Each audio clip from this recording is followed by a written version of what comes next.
Welcome to the session on data visualization using Python's Matplotlib library. If you have already installed Anaconda or Jupyter Notebook, Matplotlib must have been installed. In case not, you can install the library using the pip install command. To upgrade Matplotlib, you may use the pip command with upgrade parameter, as shown. Before we get into coding, let us understand the primary objects of a Matplotlib plot.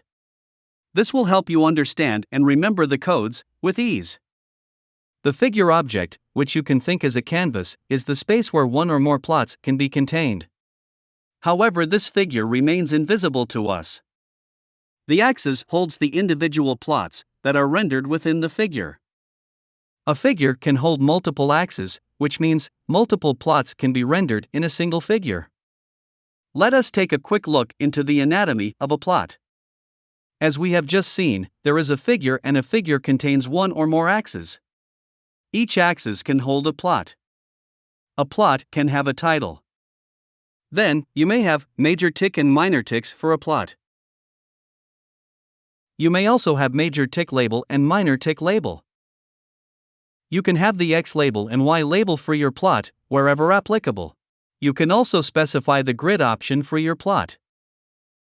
And then, you have the spines for a plot.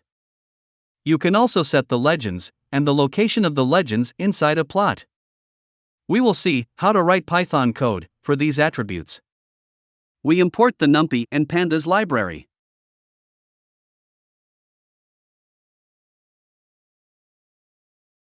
We also import the pyplot submodule from Matplotlib library.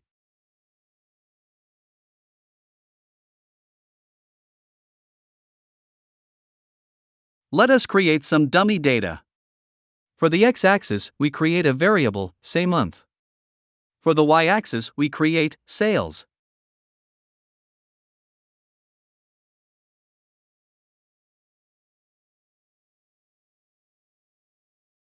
Let us plot a line plot with plt.plot command.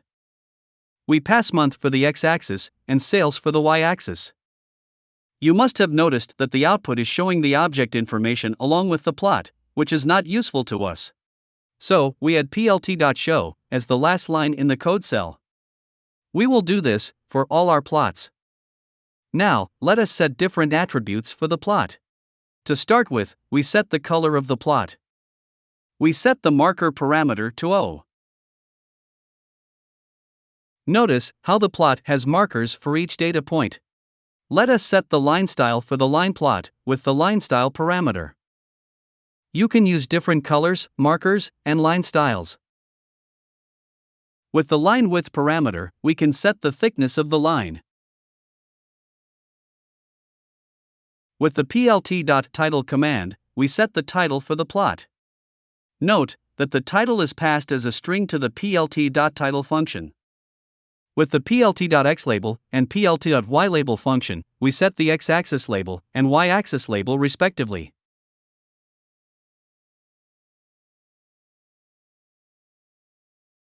Notice the labels on the plot. We can set the font size and color attribute for the title. We can do the same for x-axis label and the y-axis label as well. Notice how the font size and color for the title and the labels have changed. We now set a grid for the plot with the plt.grid command. We can set the line style, line width, and the color for the grid lines.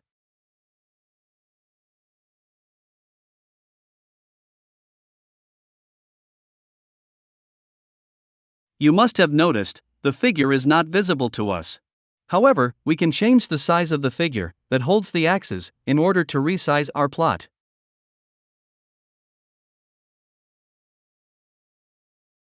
Let us read a dataset on stock prices. Notice the columns we have in the dataset. For plotting a numeric variable, histogram is one of the plot we can use. We use plt.hist function to plot a histogram for the adjusted close variable. We set the title and the X and Y label for the plot.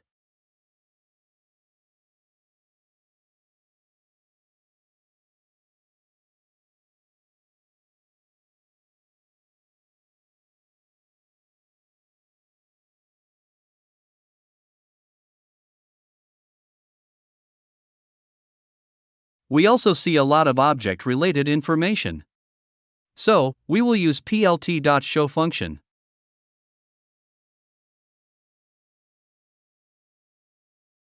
The plt.boxplot function can produce a box plot. A box plot takes a numeric variable as an input. The vert equals to false generates a horizontal box plot. We set the X label.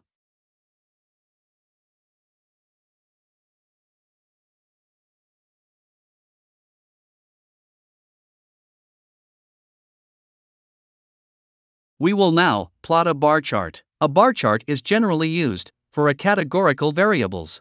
In this dataset, we do not have a categorical variable. So, we compute the percentage change of adjusted closing price and label the percentage changes.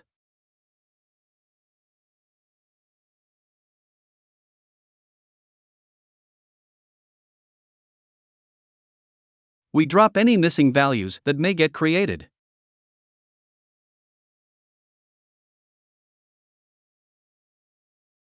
We see the variable for percentage change got created. Now, we simply take a few ranges of values and put a label to each of the range.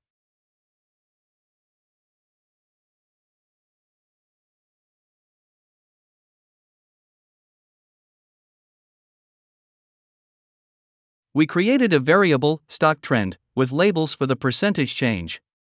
We get all the unique trend values. We then get the counts of records for each trend. We then use plt.bar function to plot the bar chart with trends on the x-axis and counts on the y-axis. We set the title and the y label.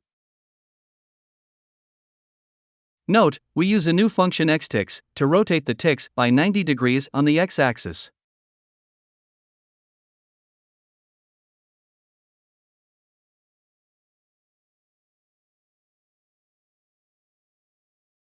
In order to plot a horizontal bar chart, simply take the previous code and change the bar function to bar h function.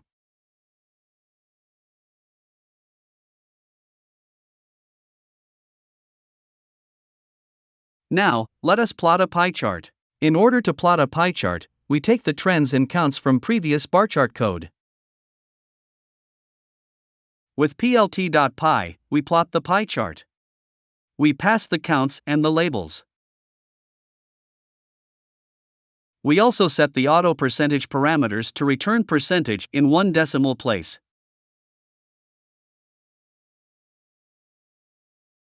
Pie chart is not a very good tool for visualization. One of the obvious reasons is, it does not show up the labels properly with very less percentage.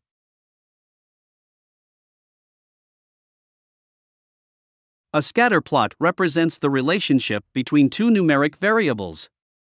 We pass the open and close variables to the plt.scatter function. We customize the plot with attributes like X label, Y label, and the title.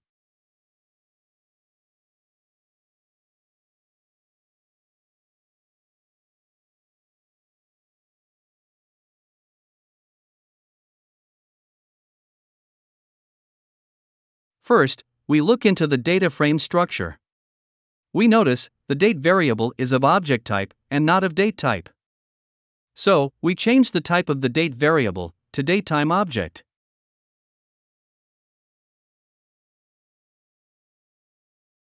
Now, you notice that the date variable has changed to datetime type.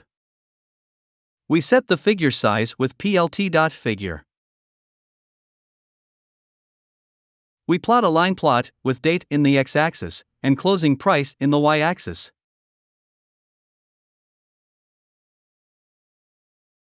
We set the plot attributes like x ticks and rotate the ticks to 90 degrees. Now we simply copy the code and plot one more line on the same plot.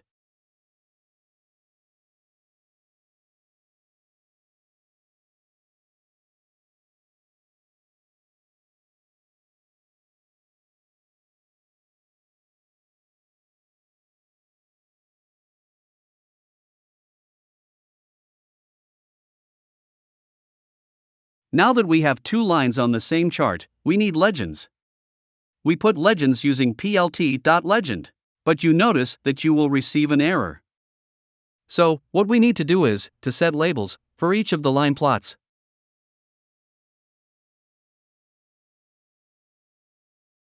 Here you go.